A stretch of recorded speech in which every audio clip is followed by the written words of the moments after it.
दोस्तों फाइनली जो चीख चीख के इंसाफ की देवी और एक जो सपना के जो जेठानी थी वो बोल रही थी कंप्लेन कर कंप्लेन कर। फाइनली जो है सपना जो है कंप्लेन कर दिया दोनों के ऊपर।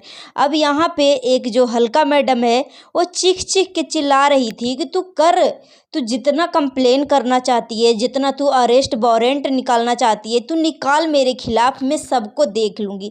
एक गुटखा ताई को कौन परेशान कर सकता है बताओ? कौन परेशान कर सकता है? कुछ महीने पहले जब ममता चौहान के केस को लिया था उसमें भी उसने कुछ भी हासिल नहीं कर पाई। इस तरीके से पीछे पड़ती है। फाइनली जो है इसको छोड़ना पड़ा। उसके बाद कुछ टाइम पहले ही गोरखपुरिया भौजी के साथ उसका बहस हुई थी। ये औरत बस सिर्फ जो फेमस लोग होते हैं ना, जो बड़े यूट्यूबर होते हैं ना, उसी के पीछे पड़ती है और ये मुंह से बुलवाती है कि तू मेरा नाम ले। और जब इसका नाम ले लिया जाता है बस इसका काम तो हो गया। बस लोगों से तो यही तो करवाना है इसका। तो आपको क्या लगता है कि इस औरत को कोई परेशान कर सकता है? जो गुटखा खा के, गुटखे के नशे में आके इस तरीके से बौखलाई हुई रहती है। सही नाम रखा है जो गोरखपुरिया भौजी है, इस बेवकूफ़ औरत को सही नाम रखा है इंसाफ की देवी को गुटखा ताई। क्योंकि ये नशे में आके क्या बोल रही है, नहीं बोल रही है, क्या बड़बड़ा रही है, कुत्ते की तरह भौंक रही है, वो खुद नहीं समझ पाती है कि मैं क्या बोल रही हूँ। और वो कमेंट बॉक्स इसको बंद करना पड़ा। इतना ये गिरी हुई औरत है कि ये बोल रही है कि हमने कमेंट बॉक्स बंद किया क्योंकि हमारे पीछे कुत्ते भौंक रहे थे। कुत्ते भौंक रहे थे मतलब जितने भी इसके जो कमेंट कर रहे हैं सब कुत्ते हैं। सिर्फ एक कुत्ती की माँ है, कुत्ते की ये माँ है।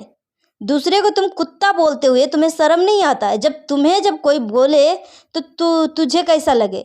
जब ये कमेंट करने वाले कुत्ते हैं तो तू क्या है, कुत्ते की माँ? बेवकूफ़ औरत, थोड़ा भी शर्म नहीं आता है कि मैं क्या बोल रहा हूँ, नहीं बोल रहा हूँ। अब लास्ट में बोलती है कि नहीं नहीं कुत्ता तो नहीं बोलना चाहिए, नहीं बोलना चाहिए। मतलब ये अपने आप को ये कितना स्मार्ट समझती है, कितनी पढ़ी लिखी समझती है।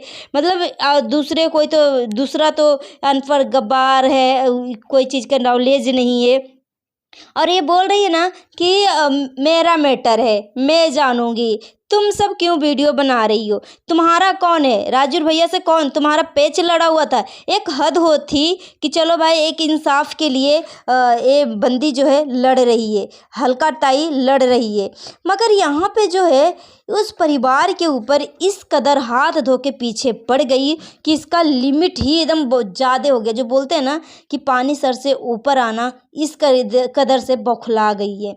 अब सपना कंप्लेन क्यों नहीं कर रही है, नहीं कर रही है सपना। और यहाँ तक कि सपना के ऊपर इतना वाहियात इल्ज़ाम लगाई है, बोल रही है कि अपने पति से ज़्यादा सपना को ड्राइवर से प्यार था, शायद इसलिए कंप्लेन नहीं करी।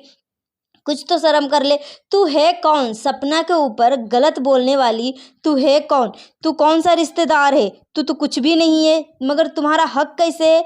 जब तेरा नाम खाली एक बार लिया सपना तो तू इस तरीके से खुशी के मारे तू पागल हुई है, ठीक है ना?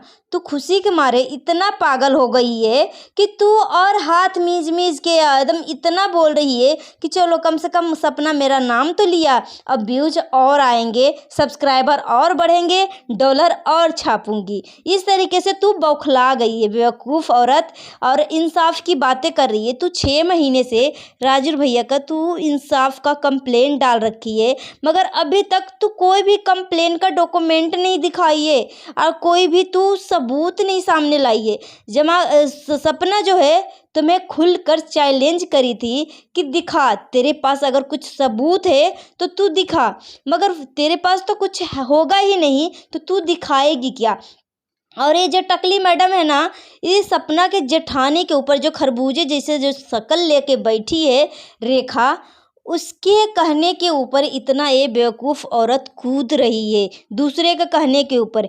एक कहावत है ना कि एक कौवा जो है ना कान लेके जाता है, और ये जो बेवकूफ़ बंदे होते हैं वो अपना कान नहीं देखते हैं और कौवा को देखने लगते हैं। जब कान पकड़ के छूते हैं तो बोलते हैं कि ये तो ऐसे ही बेवकूफ़ बना दिया। उस कैटेगरी में तू है इंसाफ की देवी। सिर्फ नाम तेरा इंसाफ की देवी है, मगर तू इतना गिरी हुई औरत है, इतनी चुल्लू भर पानी में तुम्हें डूब मरना चाहिए। सच में तू इतनी गिरी हुई है कि तू अपने परिवार के बारे में नहीं सोच रही है। तेरे 2 बच्चे हैं, पति है, और अगर तुझे कुछ हो जाता है तो तेरे परिवार वालों का क्या होगा? कुछ तो सोच ले। मगर नहीं, इस औरत को ना फैमिली से ज़्यादा इसको अपना व्यूज का चिंता होता है, अपना व्यूज का चिंता होता है। और बोलती है कि सपना क्यों नहीं कंप्लेन कर रही है। और यहाँ तक कि वो बोली कि अगर अंकल जी पुलिस स्टेशन तक पहुँच ही गए हैं तो राजू भैया के नाम पे भी कंप्लेन डाल देंगे।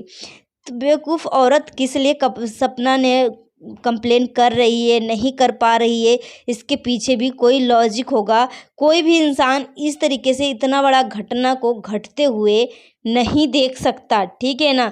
अगर सपना ने कंप्लेन नहीं डाला है तो इसके पीछे ज़रूर बहुत बड़ा कारण होगा।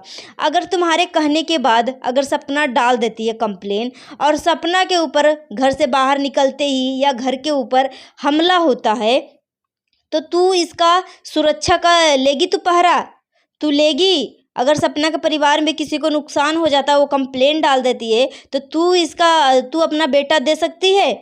दे सकती है? बूढ़े माँ बाप हैं, बूढ़े सास ससुर हैं, सपना के 2 छोटी छोटी दूध पीती हुई बच्ची है। ये सारी बातें मैं अभी तक बोली नहीं थी, मगर तू इतना गिरी हुई औरत है कि तू बोलने के ऊपर मजबूर कर दिया है। इतना तू चीफ है एकदम, इतना सच में मैं क्या बताऊं, जितना इसके लिए बोला जाए ना उतना कम है। और बोल रही है कि मुझे अपने कमेंट बॉक्स को इसे ऑफ करना पड़ा। बोल रही है मेरे पीछे कुत्ते भौंक रहे हैं, कुत्ते भौंक रहे हैं। जो व्यूवर देख रहे हैं उसको कुत्ता बना रही है, और ये जो वीडियो बना के व्यूवर को दिखा रही है, तो तू क्या कुत्ते की माँ? तू क्या है? तू कुत्ता नहीं हुई? खुद तो महा कुत्ता है और दूसरे को तो कुत्ता बोलती है। कुत्ते भी रहता है ना तो थोड़ा वफादार होता है, मगर तू इतने गिरी हुई औरत है कि खुद को फेमस करने के लिए सपना के ऊपर इतना प्रेशर डाला कि तू रेखा को ऊपर कंप्लेन ना करते हुए तू मेरे ऊपर कर कंप्लेन, मैं देख लूँगी, मैं देख लूँगी। और जब कर दिया तो बोल रही है सपना ने मेरे ऊपर कंप्लेन कर दिया, सपना ने मेरे ऊपर FIR कर दिया। अब तू तो वैसे भी खुश हो रही थी ना, तू खुश हो रही थी ना कि सपना तू मेरे ऊपर कंप्लेन कर, तू मेरे ऊपर कंप्लेन कर। फाइनली कर दिया तो तुम्हें तो और ज़्यादा कंटेंट मिल गया, अब तू और फेमस हो। और बोल रही है कि ये मेरा मैटर है। तू क्या सपना के रिश्तेदार थी? तू राजू भैया का कोई कनेक्शन में लगती थी? तुम्हारा पेच लड़ा हुआ था? क्या था जो तू बोल रही है कि मेरा मैटर था तो सिर्फ मैं ही वीडियो बनाती ना, बाकी सब क्यों वीडियो बना रहे हैं? वाह रे वाह, मतलब ये सपना के बारे में गलत सलत बोल सकते हैं। अगर तेरे परिवार में पति है, बच्चे हैं, और क्या पता कौन कौन है, अगर कोई तुम्हारे परिवार में कोई तुम्हारे फैमिली के ऊपर कोई हमला करे या मारे तो क्या तू घर नहीं बोल सकती है? तो जिस तरीके से सपना ने अपनी बेटी के ऊपर प्यार कमाया है ना, ये इसकी फैमिली हैं और फैमिली सपोर्ट में खड़े हुए हैं। जो तू बोल रही है ना कि कुत्ते भौंक रहे हैं, कुत्ते भौंक रहे हैं, कुत्ते नहीं है, सपना का प्यार है और फैमिली है, ठीक है ना। जो दूसरे को तो कुत्ता बोल रही है, महा कुत्ता तो तू है। चुल्लू भर पानी में डूब मर। दिख नहीं रहा है कि एक बेटा नहीं 2 बेटा, और 2 साल के अंदर 2 पति को खोना, कुछ शर्म नहीं आता? सपना को परिवार है, सपना एक अनाथ नहीं है, सपना के आगे पीछे फैमिली लगी हुई है। अगर सपना को कंप्लेन करना होता, बड़े बड़े यूट्यूबर से सपना को जान पहचान है। तू अपने आप को एक थंबनेल लगाती है, क्या पता किसका थंबनेल है, नहीं है, सिर्फ एक थंबनेल लगाती है अपना, और तुम्हें ना साबित करना पड़ रहा है अपनी शॉर्ट वीडियो के माध्यम से कि देखो हमें भी जान पहचान है। जिसके पास जान पहचान होता है ना, जिसके सच में अंदर से हुनर होता है ना, उसे पहचान के मोहताज नहीं होता है। और तू अपना पहचान करवा रही है कि देखो भाई हम भी किसी से कम नहीं हैं। तुम्हारे अंदर इतना घमंड आ गया है ना कि कुछ कहने के नहीं। तू उल्टा दूसरे को तू बद्दुआ दे रही है। जब तू बद्दुआ देती है तो तेरा बद्दुआ क्या आशीर्वाद लगता है? और जब तुझे बद्दुआ देते हैं तो मेरा पति को बद्दुआ दे दिया, मेरे बच्चे को बद्दुआ दे दिया। कुछ तो शर्म कर ले यार, कुछ तो शर्म कर ले और अपनी फैमिली, परिवार, पति के ऊपर थोड़ा ध्यान दे ले, ठीक है ना। और एक सपना की जो जेठानी है, ये तो और सबसे गिरी हुई औरत है। इसको तुम सच में मतलब लोग ना, अगर सच में इसके क्या मैं बोलूँ, इतने ही खरबूजा जैसे शकल लेके सपना की जेठानी इतना बहियात जो सपना के ऊपर इल्ज़ाम लगाई है कि सूरज भैया को राजवीर और सपना दोनों मिल के मारे हैं। सच में ये कितनी गिरी हुई औरत।